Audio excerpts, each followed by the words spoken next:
representing the country. He has an interesting point of view. I think he's one of those libertarian fellas that nobody seems to understand what they're about, but you're hearing more and more about him. So we'll be talking to Mr. Paul Jacobs in just a minute about why he chose not to register for the draft.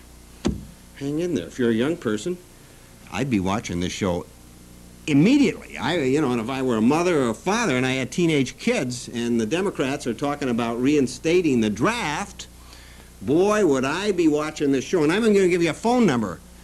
That's all you need is a phone number. I got a phone number in New York. Well, that's another story. Anyway, we'll be jumping up and down about that. Now, if you wonder what I've been going crazy about, well, I guess it's the fact that the media has a new hype. It's called AIDS. You see the stock of those people that make those, what do you call it? What do you call it, condoms? Condoms? I guess that's what they, I don't know what they call them. I live a quiet life. I don't fool around. So consequently, they've got all these people frightening about AIDS. How many people had died of AIDS in the country? Total of what? Tragic as it may be, what, 3,000, 4,000? We kill more than that on the 4th of July holiday on our highways. You don't see them banning and spending billions of dollars for highway safety. Come on, it's a media hype, and if you want to buy stock, I suggest you find out the companies that make that, because I bet you they're putting out press releases. And you know how you solve the AIDS? You just live a life that doesn't include doing all the things that, your good sense tell you shouldn't do. That's how you solve it. You don't have to spend any big money in Washington and create a committee. Use common sense. Whatever happened to Thomas? Who wrote Common Sense? Thomas Paine. Whatever happened to good old-fashioned common sense? Too many people wanting to do too many things, and when in doubt, we put an organization together, and we send out press releases, and we jump up and down, and we move around the country, and before long, we get a grant. And then we hire people that are our friends to come and work in our office, and another bureaucracy or budding bureaucracy is born.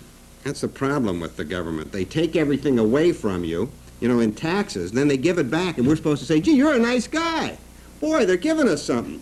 Whee, whoopee-doo, isn't that great? Look what the government is getting. They don't give you anything. Those politicians don't give you anything. They take from you. If you haven't figured that out, you got to go back to school. Socialism in action, the public schools. You practically have to run through the school naked before they'll can you for anything today. It's outrageous, some of the stuff that passes. I believe in the voucher system. Whatever happened to the right of people to decide how they want to spend their own money and how they want their kids educated? Freedom Bell? It's more like the Freedom Bill today. You have to pay for everything, and the government is the one that they take all the money and then they give it back to you, and I'm supposed to, get excited about that. That's a racket, my friends. Well, don't feel bad.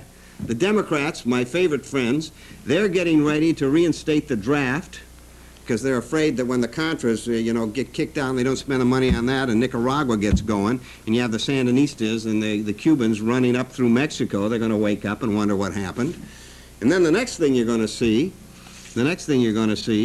is after that gets all in, they're going to raise the taxes. They love to raise taxes. When in doubt, raise the taxes. We'll get rid of the deficit, and then we can spend more things. We can invent more programs. Remember when they were trying to save the snail darter? Whatever happened to the fact that animals have been going extinct since day one? We're going to save all the animals, all the fauna? Well, you can save them. I don't want to save them. I'm going to let God decide that. I'm only a human being. Don't give me all that heavy-duty stuff. Well, that's my opinion. Now, if you have an opinion that's different, call me. Give me a call. You can come on here and you can tell me anything you want to say. Freedom. Freedom of the press. We sure talk about it enough. And maybe even some responsibility of the press. The responsibility to speak with different voices and have different opinions. I love our universities today. They're great. If they don't like your point of view, they boo you down off the stage.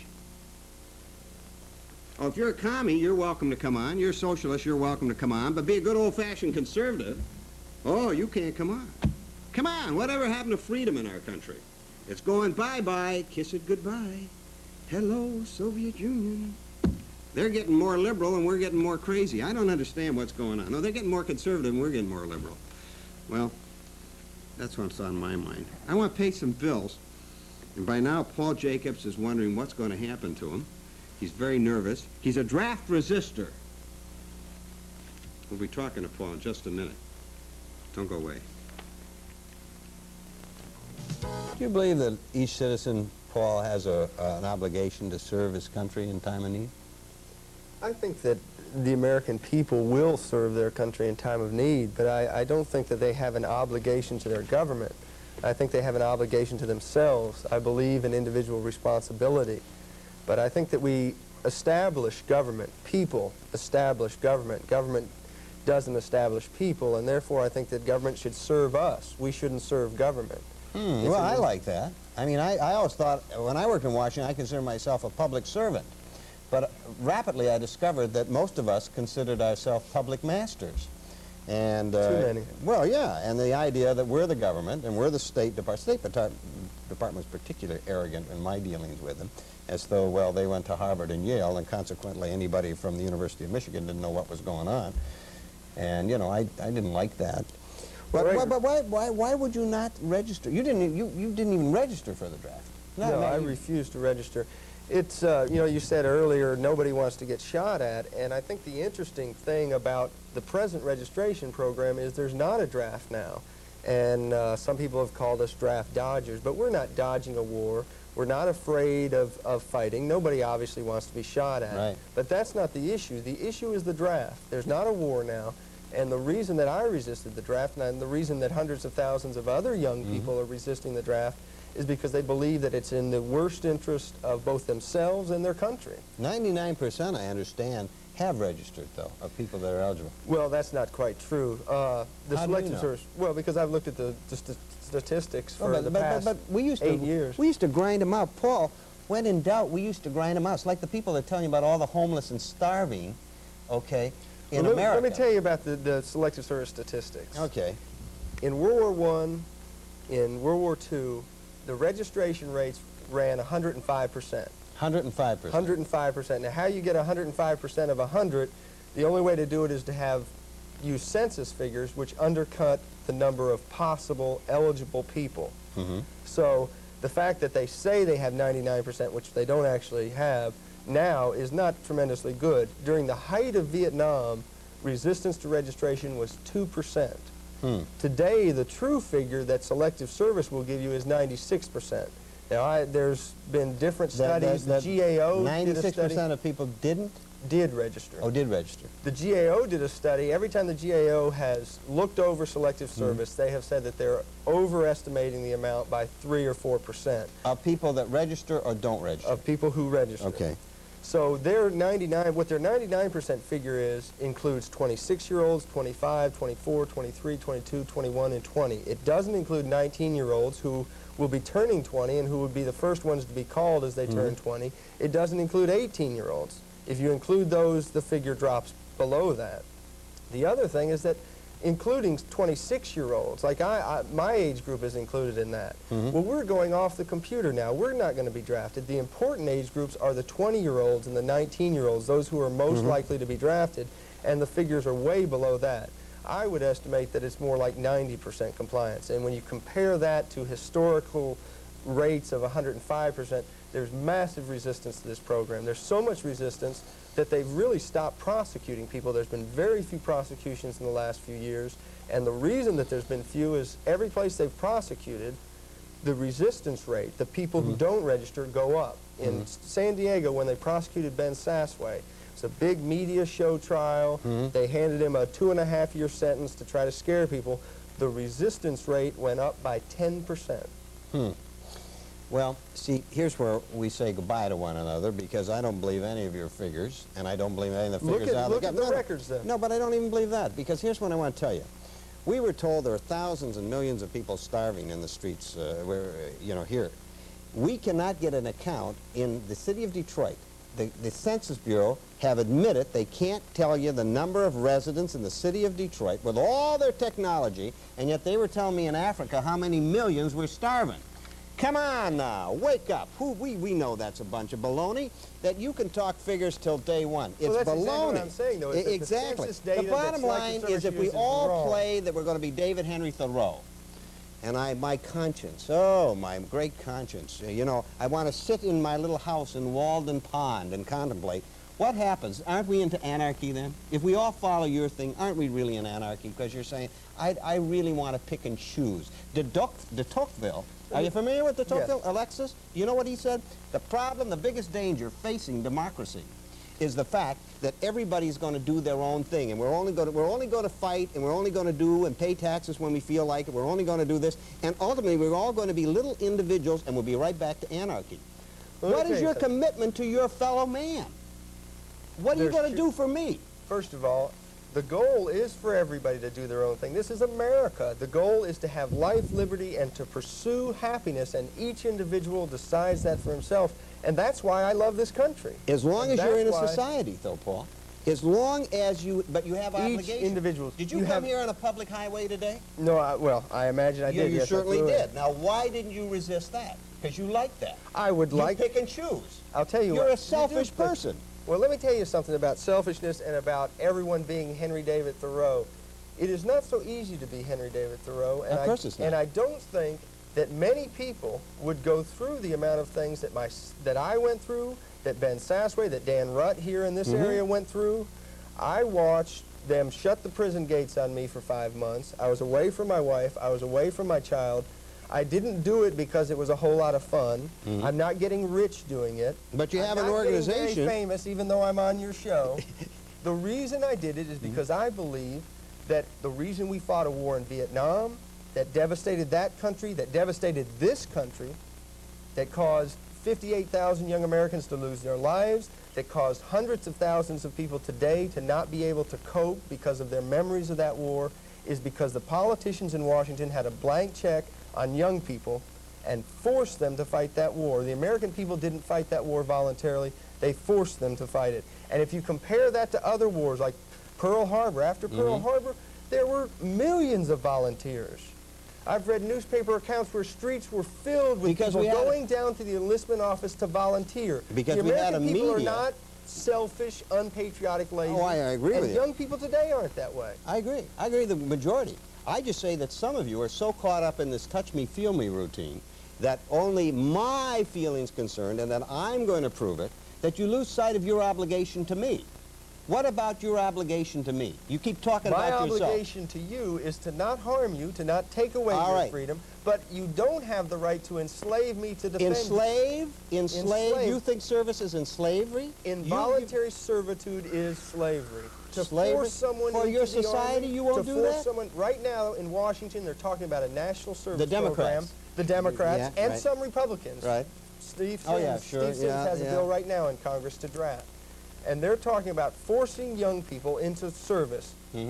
Now, forced service is slavery. How about all the people and why that are they doing you? it? What are the reasons? Because young people are spoiled, or because young people are this. Just because you're young and you have your own ideas about what you want to do in life doesn't mean that older people can say you have some obligation. Oh, you don't have an obligation to the past. You have an obligation, but you want to pick and choose. Away other you want like freedom. a little child, like a Sprock's kid. Was that his name, Sprock or Spock? Let me tell you something. You want to pick and choose and say, I want this bottle and I don't want this bottle. I'll do this. I'll take the freedom of coming around and going to your university. I'll register for the university, which is a public institution. You're quite willing to take, but you're not willing to go. Well, a lot of them are. I don't know about you. And I feel for you as an individual. I also haven't come out and said we deserve student aid for colleges. I'm against government subsidization of young people. Now I'll listen to you. But let me tell you something about the present situation and the fact that all the time we're accused of wanting to, every 18-year-old is going to decide foreign policy for himself. That's not what I'm talking about. I think we have a lot of problems in foreign policy. And I don't think anybody, whether he's from the right or from the left or a libertarian, can deny that we have a lot of problems in foreign policy. I agree. But we're not saying we're going to decide policy. What we're saying is that old people cannot make policy and then force young people to die without any choice. Let old people, let the politicians make their foreign policy. We'll have our say. I'll try to change it to be more of a libertarian foreign policy where we won't intervene in other countries, where we won't destabilize other countries or try to control their economies or prop up dictators. I'll try to do all those things. But whatever foreign policy is made, if it's going to be enforced, it should be enforced in keeping with the values of this country. And the values of this country are individual liberty. I watched 14... What about individual responsibility? Talk to me about responsibility. Okay. Come on, talk to me about responsibility. We seem to be so afraid that there's going to be a war, and young people aren't going to defend this country, and we're going to be overrun by the communist hordes or something. Because I know the majority of people don't think like you. They're willing to serve their country. You're a minority in this case, and I'll protect your right to be a minority. But I want you to know that when you start shoveling it out, that we're not all buying it. You got caught up in some kind of thing about freedom without the word of responsibility. You're like the media. We talk about freedom of the press, but hardly do we talk about responsibility of the press. And that's where you've caught up. Well, the problem with the press is that people have brainwash you. No. And you were willing to go along that. No, the problem is that right now we're in a situation where they are going to force young people to go along with things that are ridiculous. And you say you have a responsibility. You have a responsibility not to interfere in other people's lives, not to take away their rights.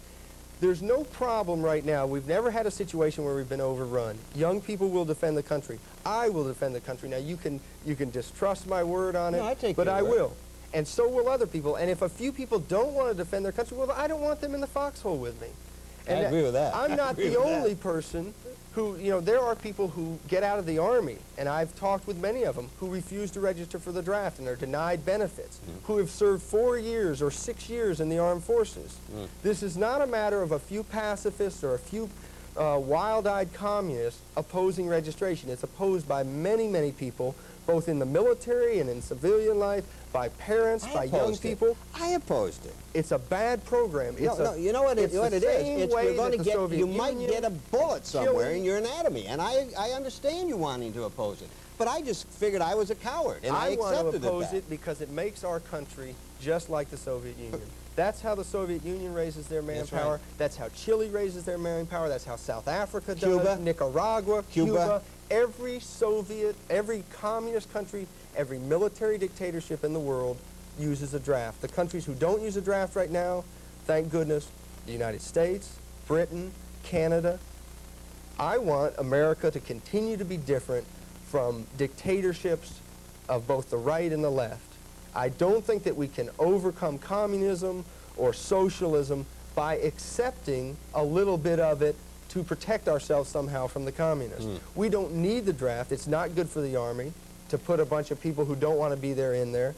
And it's unnecessary, it's unjust, and it's dangerous. It causes the military to be bloated. It allows politicians to have a blank check to get us involved in wars like Vietnam, like Korea. See, I always felt we could win all those wars if we had had a media that felt some responsibility. But many of us in the media, what is that responsibility? Not to show pictures of what war is like, or not to tell the story of My Lai? What is their responsibility? My Lai, you realize, has been admitted, according to most of the reporters in the New York Times and Newsweek guy, it was not a... What happened is they set the... you're talking about the burning of the building. The building, is that the one? My Lai, where they massacred a village. Yeah. The bottom line is you have massacres on all wars and all sides and everything. But the bottom line, that may be part of what goes on. That may be the reality of the world. And what I'm saying is that I think the media is lost those wars for us. What about the responsibility of the government to convince citizens that they are actually in danger? If they can't convince the American people that we're in danger, if they can't convince people to volunteer for a war, then obviously it shouldn't be fought. If a society is not worth defending, then it shouldn't be defended. This society is. Good. But by starting a draft, by talking about national service, if we begin to do those kind of things, then we lose what's important. I watched 14.5 hours of that terrible miniseries, America. I watched it all, waiting for them finally to say what the difference was between the United States before the Soviets had taken over. And they never did. They talked about family. Well, family's important. I have a family and I care about it. Are you a Mormon? No. But the Soviet Union also has families. They talked about heritage. Well, our heritage is important. Sure. The Soviet Union has a heritage. The difference between our country and theirs is that we have freedom of speech, we have freedom of worship, we have freedom of assembly, we have the right to pursue happiness. They don't have that. The difference is freedom, and libertarians, myself, people who are resisting the draft, are doing so because they want to maintain that freedom. They want America to continue to be different than the Soviet Union and from other countries that we cringe at when we think of some of the things that go on. You have an outfit that you put together. I want to give that number so folks that if you're out there and you're thinking about resisting the draft, dodging the draft, or even giving them a little heck. We don't promote resistance. Okay. We just it says draft resistor. Well, we asked. Okay. We Let me asked give the people to number. follow We're not their going to get it out. conscience. Okay. Paul. Okay. Paul Jacob. You know, I've given you a little hard time, but I respect your right. I believe it or not, I respect your right to do this, and I sincerely do. 332-7834 is one number. That's a local number. 332-7834. That's a Libertarian Party. But if your organization is named Volunteers for America. Volunteers for America, which means they just don't want a forced draft, that they're not against the draft. It's 1-800-433-1973. 1-800-433-1973. You know, you make me proud to be an American because you do stand up, and I will give you that, even though I can disagree with you. Paul, good luck. Thank you very much. He's a family man, and most other things, I think he even pays his taxes, so he's okay. Russ Gibb, I'll be back right after these announcements. Well, Paul. A young man who's a draft resistor. He's a libertarian. When you talk to him, you got to remember, folks, that's show business. You know, off the air, both of us might be much more reasonable on the thing, but if you'd like to contact this organization, it's 1-800-433-1873. That's 1-800-433-1973. And you may want to talk with him a little bit further, particularly if you're thinking in your draft age, okay? Hey, for those time to view the show today, I want to say thank you. For those time to drop me a card or a letter, I'd like to say thank you. And most of all, I'd like to thank you for just being you. Russ Gibb.